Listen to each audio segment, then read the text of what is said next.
The tyranny of the clock, the hamster wheel of doing. Have you ever felt like you're running a race where the finish line keeps moving? You wake up, and before your feet even hit the floor, your mind is already racing through a mental checklist: emails, deadlines, chores, social obligations. We live in an era where busy is a status symbol, but beneath that badge of honor lies a quiet, persistent exhaustion.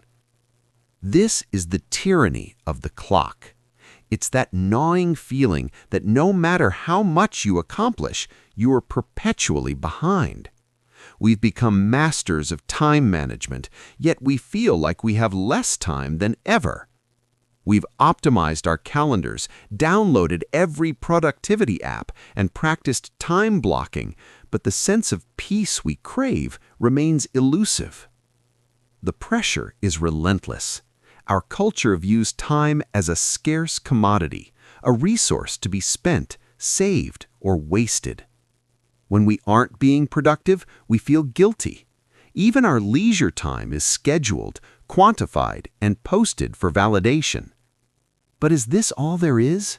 Is life just a series of boxes to be checked until the clock finally runs out? Or are we missing a fundamental dimension of human existence because we're too busy staring at the second hand? Beyond linear time, Chronos and Kairos unveiled. To understand why we feel so disconnected, we have to look back at how the ancient Greeks perceived time.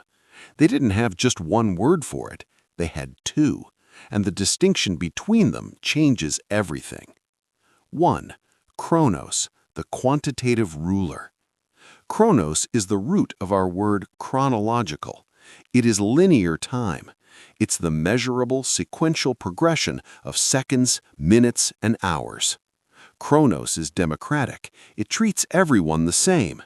It is the time of the assembly line, the punch clock, and the Google Calendar.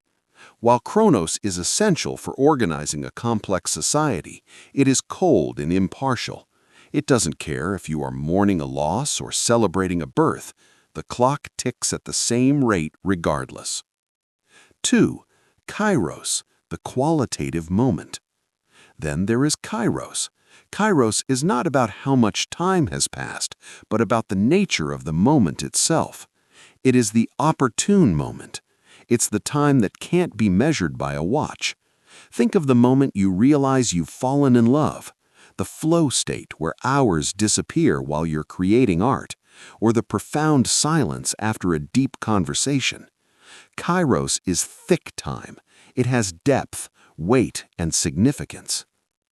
The modern imbalance. The tragedy of modern life is that we have allowed Chronos to cannibalize Kairos. We are so obsessed with the quantity of our output that we've forgotten how to recognize the quality of our experiences. We treat a sunset as a Chronos event, something to photograph quickly so we can get back to our to-do list, rather than a Kairos moment, an opportunity for awe and presence. This neglect of Kairos is exactly why we feel time-starved, even when we are highly efficient. Ancient wisdom for modern living. How do we break free? We don't need more productivity hacks. We need a philosophical shift. We can draw from 3 powerful traditions to reclaim our relationship with time. Stoic philosophy, focus and control. The Stoics, like Seneca and Marcus Aurelius, taught that time is our most precious possession, yet we'd give it away to anyone who asks. To reclaim Kairos, the Stoics suggest focusing ruthlessly on what is within our control.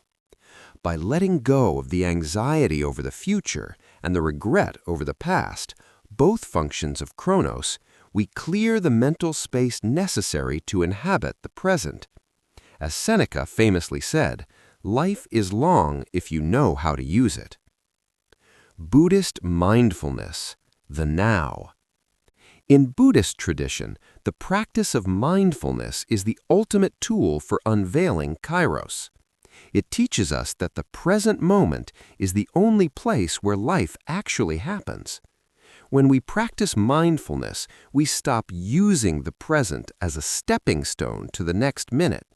We learn to see the now not as a point on a line, but as a gateway to depth.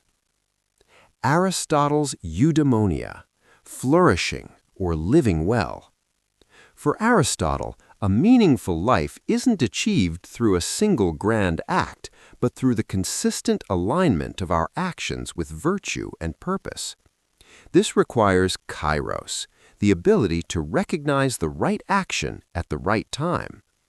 When we align our daily tasks with our deeper values, even routine work can transform from a Chronos burden into a Kairos expression of purpose. Practical strategies for reclaiming your time. Moving from the tyranny of the clock to time liberation requires intentional practice. Here are 3 strategies to help you bridge the gap. Number 1, identify and eliminate Chronos traps. We often lose our potential Kairos moments to empty time. The scrolling sinkhole. Mindless social media consumption is the ultimate Chronos trap. It consumes hours without providing any depth or memory. Excessive multitasking. When we try to do 3 things at once, we are present for none of them.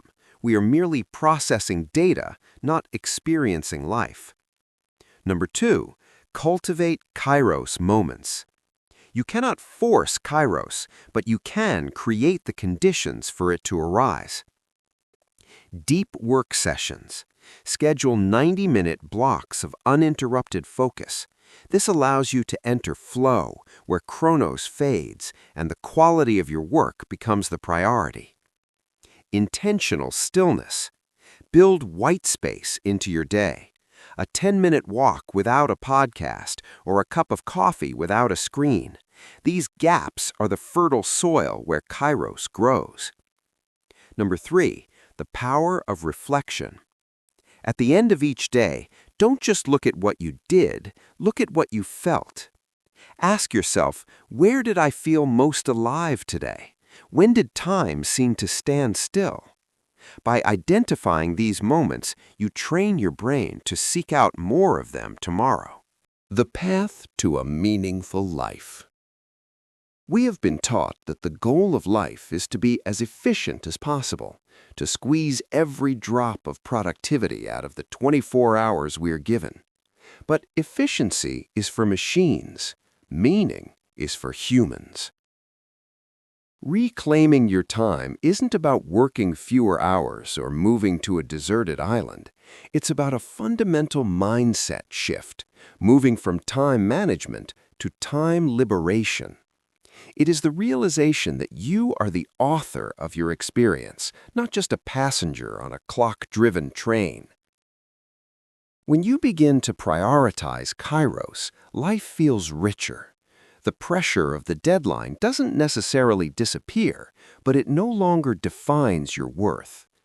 You start to see that a life well lived is not measured by its length or its output, but by its depth and its presence. Your invitation. I invite you to stop for a moment, right now. Put aside the next thing on your list. Take one deep breath and realize that this moment, this very second, is an opportune time. It is a moment for reflection, for gratitude, or for a new beginning. The clock will always tick, the deadlines will always come, but you don't have to be a slave to them. You can choose to live with intention.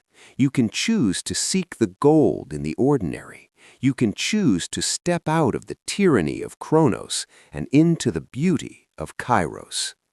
The journey to a more meaningful life starts when you stop trying to manage time and start trying to inhabit it.